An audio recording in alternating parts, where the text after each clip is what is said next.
یا اللہ ہمارے روزے، نماز اور عبادت کو تو قبول فرما، ہمارے دلوں کو صاف کر دے، ہمارے گھروں میں محبت اور برکت عطا فرما، جو پریشان ہیں ان کی پریشانی دور کر دے، جو بیمار ہیں انہیں شفا عطا فرما، جو تنگی میں ہیں انہیں آسانی عطا فرما، اور ہمیں ایسا بنا دے کہ ہم صرف اپنی نہیں بلکہ دوسروں کی خوشی کا بھی خیال رکھنے والے بن جائیں۔ یا اللہ اس عید کو ہمارے لیے رحمت، برکت اور خوشیوں کا ذریعہ بنا دے، آمین یا رب العالمین۔ ناظرین، اگر آپ کو یہ بات صحیح لگی ہو تو کمنٹ باکس میں آمین ضرور لکھیں اور اس ویڈیو کو زیادہ سے زیادہ لوگوں تک ضرور پہنچائیں۔ اب ناظرین، آپ کو حضرت عمر رضی اللہ تعالیٰ عنہ کے دور خلافت کی عید کا ایک ایسا واقعہ بتاتے ہیں کہ جس کو سن کر آپ کی آنکھوں میں آنسو آ جائیں گے، اس لیے آپ اس ویڈیو کو بغیر اسکپ کیے آخر تک ضرور دیکھیں۔ ناظرین، حضرت عمر کا دور ہے، عید کا چاند دکھ چکا ہے، صبح عید ہونے والی ہے۔ عید کا چاند دیکھ کر حضرت عمر کی بچیاں دوڑ کر اپنے باپ کے پاس آئیں اور کہنے لگی کہ ابو جان، صبح عید ہے، سب بچے عید پر نئے نئے کپڑے پہنیں گے، ہمارے پڑوسی کے بچے بھی نئے کپڑے پہنیں گے، اسی لیے ہمیں بھی عید پر نئے کپڑے لا کر دو۔ ناظرین، جیسا کہ ہم نے آپ کو پہلے ہی بتایا ہے کہ حضرت عمر کی تنخواہ ایک مزدور کے برابر تھی، جتنی تنخواہ ایک مزدور کو ملتی تھی اتنی ہی تنخواہ حضرت عمر کو ملتی تھی، اس لیے آپ کے پاس میں اتنے پیسے نہیں تھے کہ وہ اپنے ان بچوں کو عید پر نئے کپڑے خرید کر دے سکے۔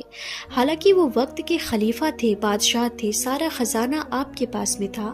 مگر اس خزانے میں لوگوں کے لیے تو بہت تھا مگر اپنے خود کے لیے کچھ بھی نہیں تھا۔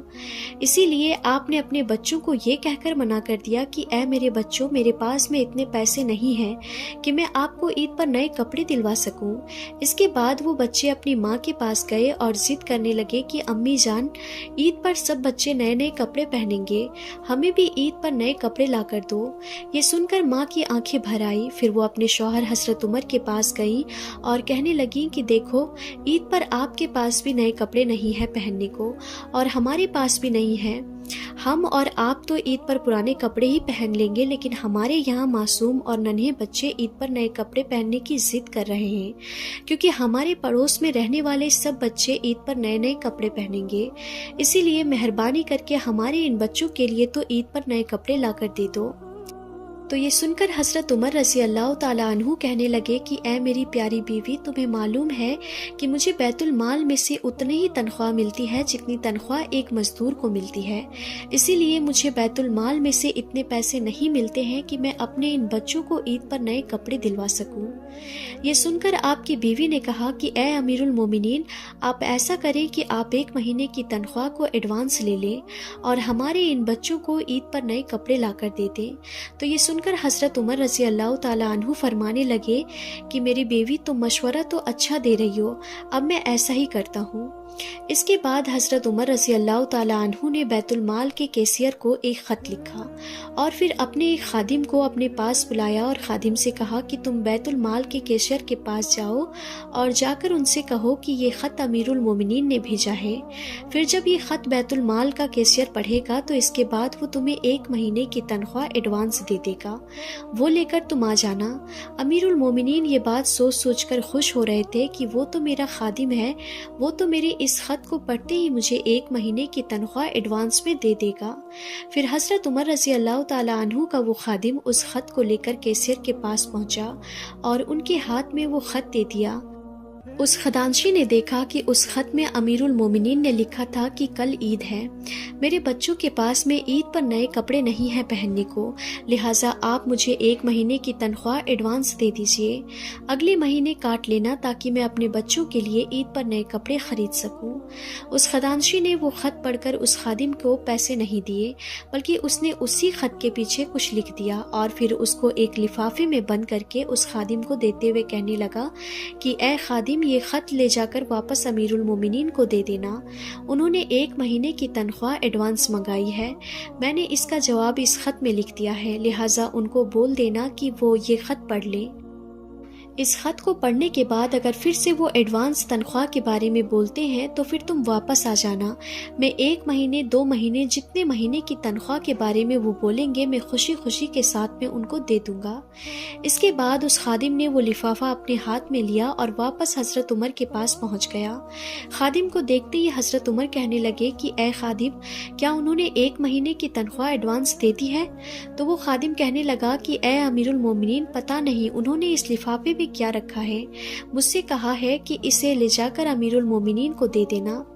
حضرت عمر نے پھر وہ لفافہ اپنے ہاتھ میں لیا اور جلدی سے اسے کھول کر دیکھنے لگے۔ حضرت عمر نے دیکھا کہ اس لفافے میں انہی کا لکھا ہوا وہ خط ہے اور اس کے پیچھے کچھ لکھا ہے، جس کو پڑھتے ہی حضرت عمر کی آنکھوں میں آنسو آ گئے، کیونکہ اس کیسیر نے خط کے پیچھے لکھا تھا کہ اے امیر المومنین، آپ کا حکم سر آنکھوں پر، آپ 1 مہینے کی تو کیا اگر 5 مہینے کی بھی تنخواہ ایڈوانس میں مانگتے تو میں آپ کو خوشی خوشی دینے کے لیے آزاد ہوں، یعنی کہ میں آپ کو دینے کے لیے تیار ہوں، مگر اے امیر المومنین، آپ نے خط میں لکھا ہے کہ میرے بچوں کے پاس میں عید پر نئے کپڑے نہیں ہیں، ان کو عید پر نئے کپڑے دلوانے ہیں، اسی لیے مجھے 1 مہینے کی تنخواہ ایڈوانس دے دیجیے، اگلے مہینے میں کاٹ لینا۔ لیکن آپ نے یہ نہیں لکھا کہ اگلے مہینے تک اگر آپ زندہ نہ رہیں، یعنی کہ خدا نخواستہ اگلے مہینے سے پہلے ہی آپ کا انتقال ہو جائے، تو پھر ان پیسوں کو دینے والا کون ہوگا؟ یعنی کہ اس مہینے کی جو ایڈوانس تنخواہ آپ کے پاس میں جائے گی اس کو پھر واپس کون کرے گا؟ اس بات کا ضمانتی کون ہے؟ پھر ان پیسوں کو بیت المال میں جمع کون کرائے گا؟ یہ بات پڑھتے ہی حضرت عمر رضی اللہ تعالی عنہ گھبرا گئے، آپ خدا کے خوف سے لرز اٹھے اور کہنے لگے کہ اے خادم، مجھے یہ پیسے نہیں چاہیے، اگر آج میرا یہ کیسیر اتنا سمجھدار نہ ہوتا تو آج عمر ہلاک ہو جاتا۔ اس کے بعد حضرت عمر نے اپنی بچیوں سے فرمایا کہ اے میری پیاری بچیوں، عید نئے کپڑے پہننے کا تو نام نہیں ہے، آپ اپنے انہی کپڑوں کو دھل کر عید پر پہن لو، آپ کی عید ہو جائے گی۔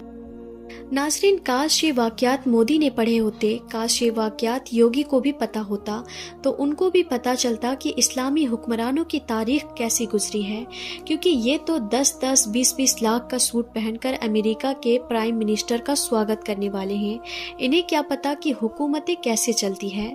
حکومت چلانا اگر سیکھنا ہے تو سیکھو حضرت عمر سے، جنہوں نے کہا تھا کہ اگر میرے دور خلافت میں دریا کے کنارے اگر ایک کتا بھی بھوکا مر جائے تو اس کا بھی حساب کل عمر کو دینا پڑے گا۔